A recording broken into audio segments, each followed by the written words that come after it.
Bonjour à toutes et à tous, bienvenue dans cette vidéo portant sur la guerre froide. Lors des chapitres précédents, nous avons pu voir que le début du XXe siècle est marqué par l'émergence de régimes politiques totalitaires qui ont, en partie, fait basculer le monde dans la Seconde Guerre mondiale. Après la défaite de l'Axe, le poids politique des vainqueurs était alors considérable. Ceux-ci posent les bases de la paix qu'ils espèrent alors durable. Cependant, deux des vainqueurs voient le monde de demain de manière très distincte. Ces conceptions différentes de la société sont expliquées par des idéologies radicalement opposées. Si l'on doit définir ce qu'est une idéologie, nous pouvons dire que c'est un ensemble d'idées générales constituant une doctrine philosophique et politique à la base d'un comportement individuel ou collectif. Dans le cadre de la guerre froide, ces deux idéologies différentes sont le libéralisme pour les États-Unis et le soviétisme pour l'URSS. Au cours de cette vidéo, nous allons voir comment la guerre froide oppose deux nations aux velléités hégémoniques et aux idéologies incompatibles. Pour commencer, nous verrons comment deux blocs émergent au lendemain de la Seconde Guerre mondiale entre 1945 et 1953, puis comment le conflit se réchauffe entre les deux superpuissances jusque dans les années 70, et enfin comment le conflit se désamorce progressivement avec l'émergence du tiers-monde, et ce, jusqu'en 1991. La victoire des Alliés à la fin de la Seconde Guerre mondiale mène à l'apparition d'un nouvel équilibre international.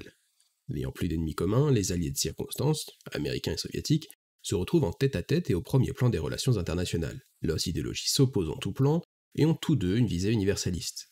L'objectif pour les deux superpuissances est d'imposer son modèle par tous les moyens, que ce soit militairement, diplomatiquement ou culturellement, avec pour finalité l'hégémonie sur l'ensemble du monde. Le premier politique à analyser cette opposition idéologique est George Kennan. Entre mai 1944 et avril 1946, il représente les États-Unis à Moscou en tant que chef de mission au sein de l'ambassade américaine. Il affirme qu'aucune collaboration n'est possible avec les soviétiques et que les États-Unis devraient plutôt se concentrer sur le développement de leur sphère d'influence en Europe. Il développe son idée dans un document nommé a posteriori Long télégramme envoyé au secrétaire d'État américain, puis le rend public avec un article publié sous le pseudonyme de X dans Foreign Affairs, une revue de relations internationales. Derrière cet anonymat, il définit les principes du comportement de l'État soviétique et il affirme qu'il faut contenir, ou endiguer, comme l'historiographie française a traduit cette notion, la puissance soviétique. Kennan pose ici ce qui devient la base de la politique étrangère américaine au cours de la guerre froide. Ces analyses de Kennan, cumulées à l'idéologie universaliste américaine, sont au fondement de ce que les historiens appellent la doctrine Truman. En mars 1947, le président américain Harry S. Truman prononce un discours formulant clairement l'objectif des États-Unis face à l'URSS. Il faut endiguer la menace soviétique. La première méthode adoptée par les Américains pour lutter contre le soviétisme est la création d'un grand plan d'aide financier en juin 1947, le plan Marshall. Les États-Unis investissent en Europe pour aider les États à se relever de la Seconde Guerre mondiale, afin de lui éviter de tomber dans une pauvreté trop importante, présentée par les penseurs de la doctrine américaine comme une des explications à la tentation soviétique de certains États européens. C'est notamment pour cela que le plan de George Marshall a été privilégié à celui d'Henry Morgenthau, qui voulait faire payer l'Allemagne pour les dommages de la Seconde Guerre mondiale. Cette aide américaine est acceptée par 16 États qui ont bénéficié de 16 milliards de dollars d'aide entre 1947 et 1951. Ceux qui ont refusé l'aide l'ont fait sur injonction de l'URSS et participent au Cominform, une organisation soviétique chargée d'organiser et contrôler les partis communistes du monde entier. Au cours de la conférence fondant le Cominform, Andrei Zhdanov, un important secrétaire du Parti communiste soviétique, formule la nouvelle doctrine soviétique face à l'impérialisme américain et rappelle l'attachement de l'Union soviétique au communisme. Cette doctrine prend le nom de son fondateur, c'est la doctrine Zhdanov. Cette opposition de doctrine en l'année 1947 est traditionnellement considérée comme le point de départ de la guerre froide. Un des moments de la guerre qui symbolise les enjeux politiques et territoriaux de la guerre froide est le coup de Prague en février 1948. Cet événement politique s'est déroulé en Tchécoslovaquie, c'est-à-dire dans l'actuelle République tchèque. Au sortir de la Seconde Guerre mondiale, cet État est non aligné. Neutre, c'est un État avec un gouvernement pluriel, comportant tout de même de nombreux ministres communistes, mais ceux-ci ne contrôlent pas les ministères les plus importants. Cela permet à l'État de maintenir des relations diplomatiques et commerciales avec l'URSS et les États-Unis. Cependant, face au plan Marshall, la Tchécoslovaquie a dû faire un choix. Le gouvernement d'Edouard Beneš se divise alors autour de cette question, menant à la démission de tous les ministres non communistes ou sociolibéraux. Ces ministres étaient persuadés qu'Edouard Beneš réinviterait les Tchécoslovaques aux urnes et que les communistes seraient chassés du pouvoir grâce aux élections. Cependant, les ministres communistes restent au pouvoir et organisent une manifestation de masse pour montrer une forme de soutien populaire derrière leur refus de rejoindre le plan Marshall. Ce coup de force communiste aboutit à la signature d'une nouvelle constitution et à la démission d'Edouard Beneš. C'est surtout le moment où la Tchécoslovaquie rejoint le giron soviétique. Une fois la Tchécoslovaquie sous pavillon soviétique, demeure une question majeure en Europe, celle de l'Allemagne. Les Alliés se sont mis d'accord sur un partage du pays en 4 zones, c'est l'occupation quadripartite, mais se pose la question de la gestion politique et administrative de ces territoires. Dans le cadre du plan Marshall, le 18 juin 1948, le camp occidental annonce entreprendre une grande réforme économique avec l'introduction d'une nouvelle monnaie, le Deutschmark. En réaction, le 24 juin 1948, les soviétiques entreprennent le blocus de la zone ouest de Berlin. c'est-à-dire qu'ils bloquent les véhicules, les trains et les péniches qui tentent d'entrer dans la zone ouest. Les soviétiques volent donc une des règles fondamentales des accords de partage, ils empêchent une partie du territoire d'être ravitaillée. Malgré le blocus et les menaces soviétiques, les Américains refusent de céder. Ils décident d'établir des lignes aériennes pour ravitailler les Berlinois. Du blé, des carburants, du charbon, des ressources médicales, même des voitures, tout est livré aux Berlinois par les airs. Pour ce faire, sont créées et développées des pistes d'atterrissage, sont utilisés 3 aéroports, un par zone. Par exemple, dans la zone américaine est utilisé l'aéroport de Tempelhof, en service jusqu'en 2008, et dans la zone française est fondé l'aéroport de Tegel, qui fonctionna jusqu'à novembre 2020. Pendant 324 jours, du 24 juin 1948 au 12 mai 1949, ce sont près de 280 000 vols, soit une moyenne journalière de 850 vols et 2,3 millions de tonnes de cargaisons qui sont livrées à Berlin-Ouest. Il faut s'imaginer que pendant près d'un an, tout ce qui est consommé et produit par les 2,3 millions d'habitants de Berlin est livré par les airs. Après le blocus, les deux camps décident de maintenir la division quadripartite de l'Allemagne, donnant naissance à la République fédérale d'Allemagne à l'ouest et à la République démocratique d'Allemagne à l'est. Est également maintenu le partage de la ville de Berlin. La ville devient alors la vitrine de l'Ouest en plein bloc de l'Est. Cet épisode de la guerre froide est l'un des premiers temps qui menace de faire basculer le monde dans un affrontement militaire direct. Mais les deux camps ont conscience qu'il ne faut pas s'en prendre à l'autre, au risque de faire entrer le monde dans une guerre sans issue. Au début des années 1950, le monde est donc divisé en deux blocs, avec des ententes qui s'organisent avec une signature d'alliances politiques et militaires.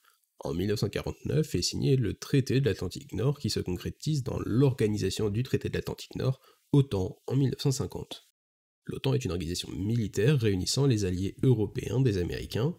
En réaction, les Soviétiques et leurs alliés signent en 1955 le pacte de Varsovie, qui officialise l'alliance des pays soviétiques. Le tournant de cette première partie de la guerre froide est le décès de Staline en 1953. Son successeur, Nikita Khrouchtchev, souhaite une coexistence pacifique. Cette politique d'apaisement lance les pays dans une compétition économique et idéologique. Les États-Unis développent leur arsenal militaire en adoptant une politique de représailles massive, celle de la dissuasion nucléaire. Les Soviétiques emboîtent le pas, c'est ce que l'on appelle l'équilibre de la terreur, confirmant ainsi la célèbre citation de Raymond Aron formulée en 1948 à propos de la guerre froide: « C'est une guerre improbable, mais la paix est impossible ». Les années 1961 et 62 sont marquées par deux importantes crises. Tout d'abord, en août 1961, la République démocratique d'Allemagne édifie un mur pour séparer physiquement Berlin-Est et Berlin-Ouest.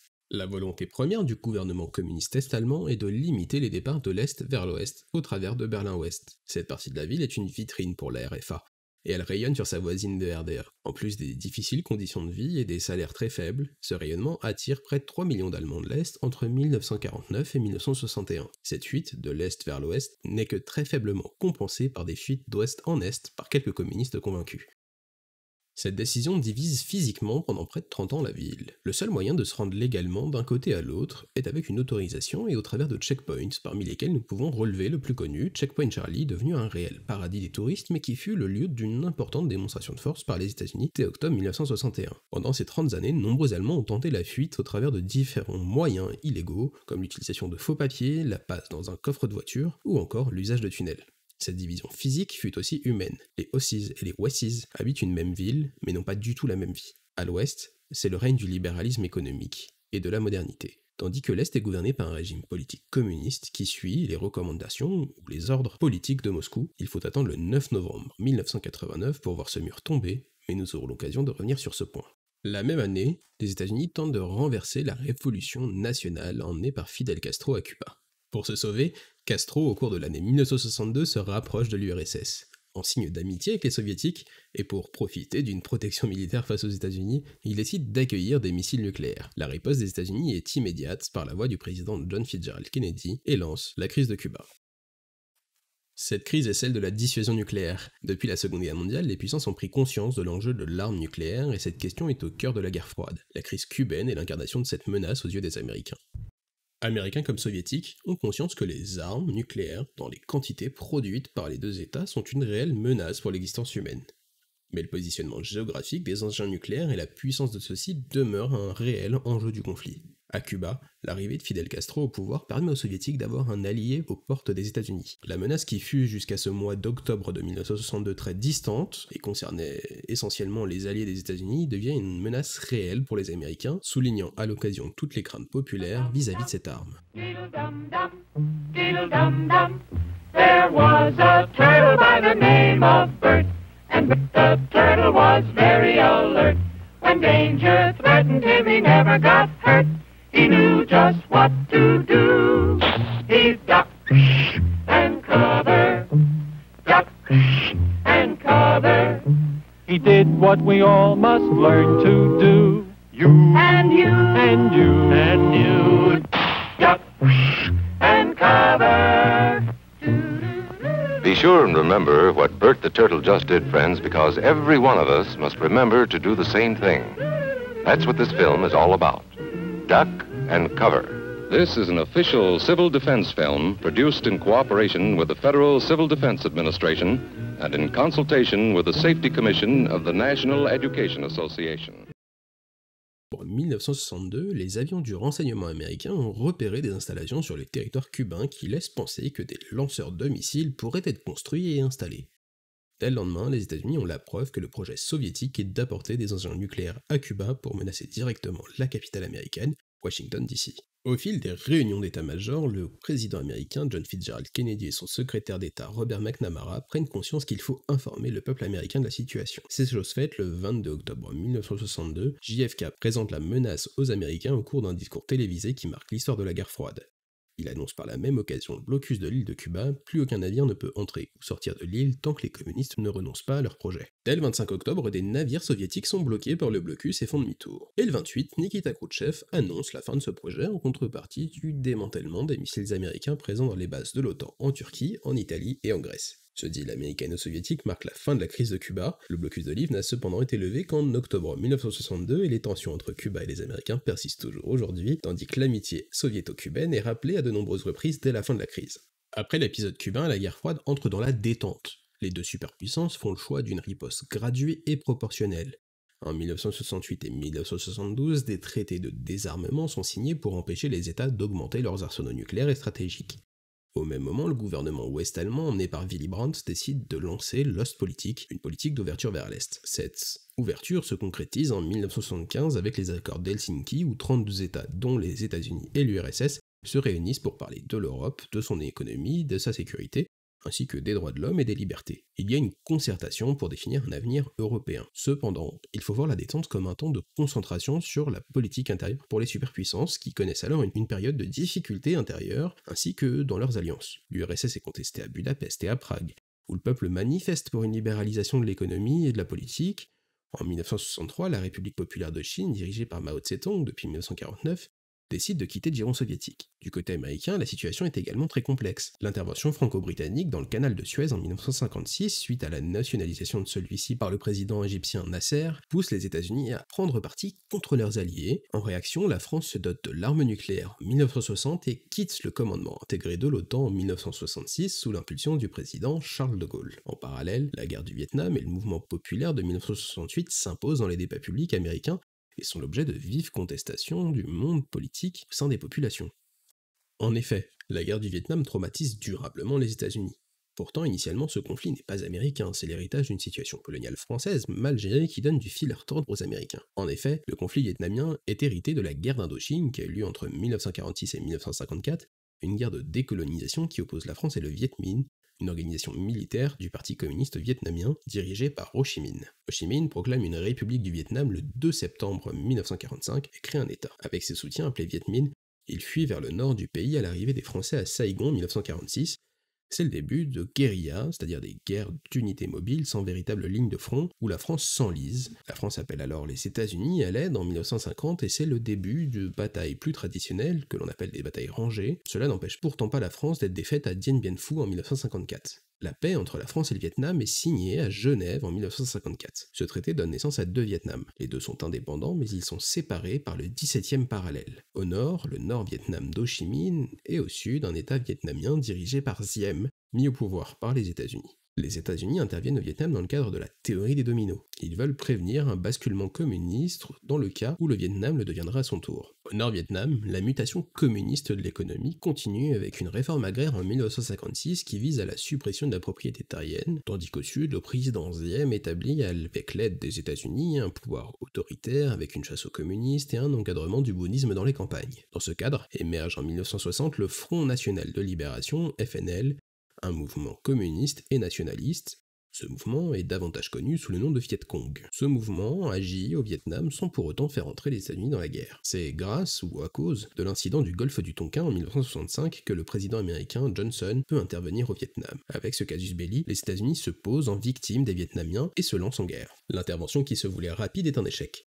Les États-Unis s'enlisent à leur tour. L'opération Rolling Thunder, ou tonnerre roulant en français, des Américains consiste en une pression militaire permanente contre le nord et le sud. Pour cela, les États-Unis ont recours à un envoi massif de soldats, ils sont plus d'1 demi-million en 1968. C'est un véritable bourbier vietnamien dont personne n'en sort gagnant, excepté les nationalistes vietnamiens. En effet, ils alimentent militairement le sud à partir du nord, grâce à la piste Ho Chi Minh, une route qui relie les deux Vietnams. Le nord est aidé par l'URSS et la Chine par différents moyens, que ce soit par la route ou par la mer. En réaction, les bombardements américains s'accentuent. Le tournant du conflit est l'offensive du Tet en 1968. Offensive spectaculaire sans vainqueur qui débouche sur de nombreuses bavures. Une des plus connues de cette guerre est celle du village de My Lai, où les soldats américains ont massacré entre 300 et 500 personnes au cours d'une traque au Viet Cong. Cet épisode, longtemps occulté, a notamment été représenté dans le film Platoon d'Oliver Stone en 1986. Stone est un vétéran du Vietnam qui s'attache à donner une image réaliste de la guerre et surtout de la violence de la guerre vietnamienne sous toutes ses formes.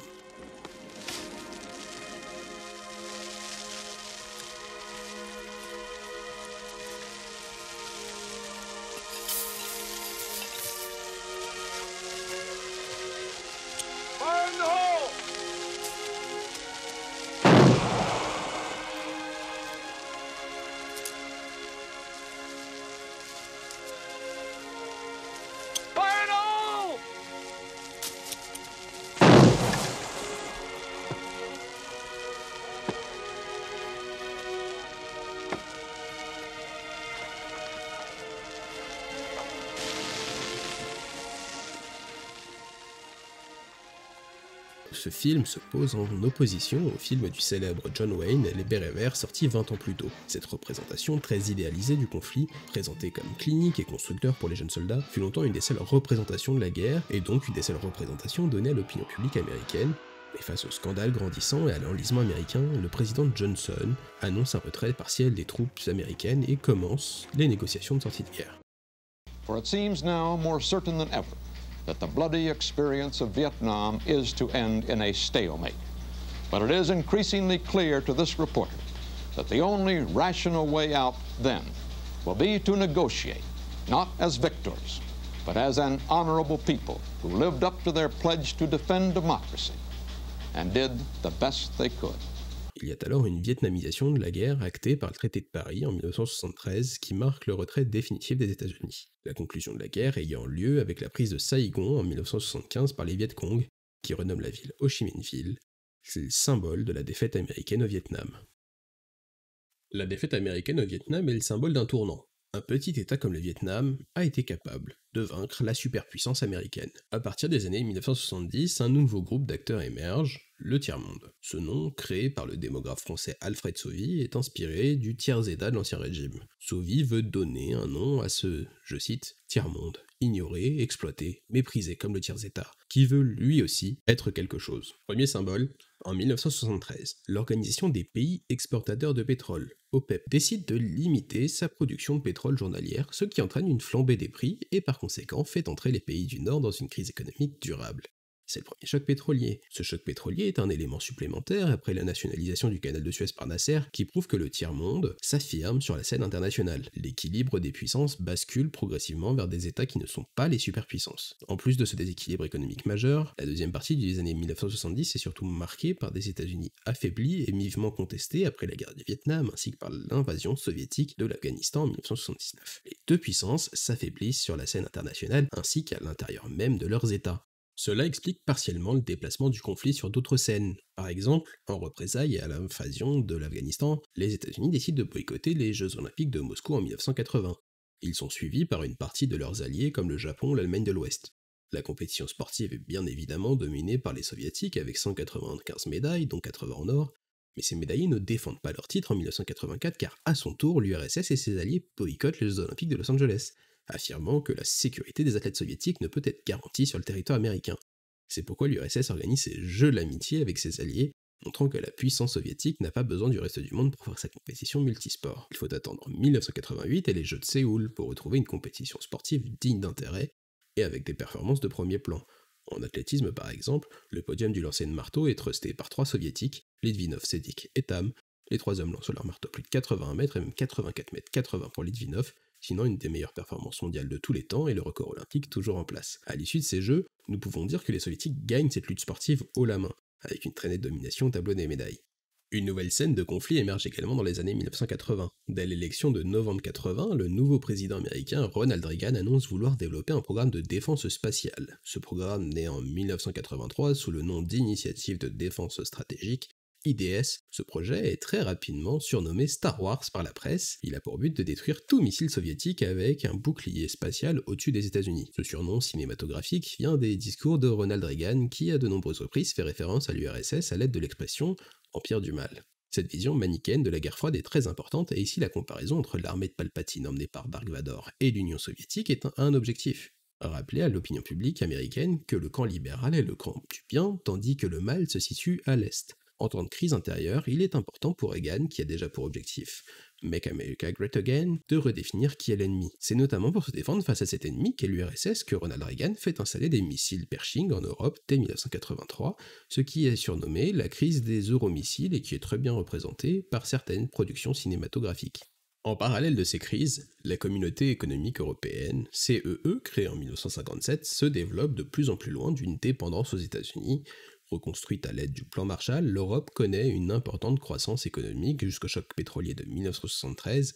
Cette période de prospérité, surnommée Trente Glorieuses, permet à l'ancêtre de l'Union européenne de s'affirmer politiquement et économiquement face aux superpuissances. De l'autre côté du globe, il en va de même pour le Japon qui concurrence fortement les États-Unis, économiquement et surtout technologiquement. Par conséquent, nous pouvons dire qu'au sein même des deux blocs, le pouvoir de l'URSS et des Américains s'érode progressivement, en particulier idéologiquement du côté soviétique. Mikhaïl Gorbatchev, arrivé au pouvoir en 1985, réalise que l'URSS s'enfonce dans la crise et ne peut rivaliser avec les États-Unis. Il décide qu'il faut libérer les soviétiques du joug qu'est la société communiste telle que construite par ses prédécesseurs et lance 2 projets de libéralisation. La première est économique, avec la perestroïka, et la seconde est culturelle et sociale avec la glasnost, qui redonne notamment une liberté d'expression aux soviétiques. Par la suite, il encourage les États satellites à s'émanciper. Des républiques soviétiques commencent à quitter l'Union, et le symbole de la bipolarisation du monde, le mur de Berlin, s'effondre le 9 novembre 1989.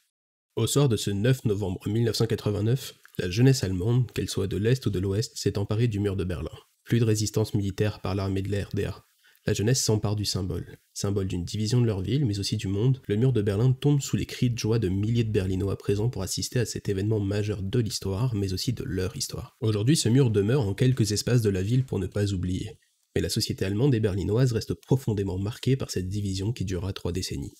S'ensuit une érosion progressive du pouvoir soviétique, jusqu'à sa chute finale, le 25 décembre 1991, lorsque le président Gorbatchev annonce la fin de l'URSS, en direct à la télévision, en même temps que sa démission. Cette annonce présidentielle marque la fin de la guerre froide et laisse les États-Unis seuls, comme une hyperpuissance selon Hubert Védrine, ayant une hégémonie sur une grande partie du monde. Merci à toutes et à tous pour votre écoute, et à bientôt.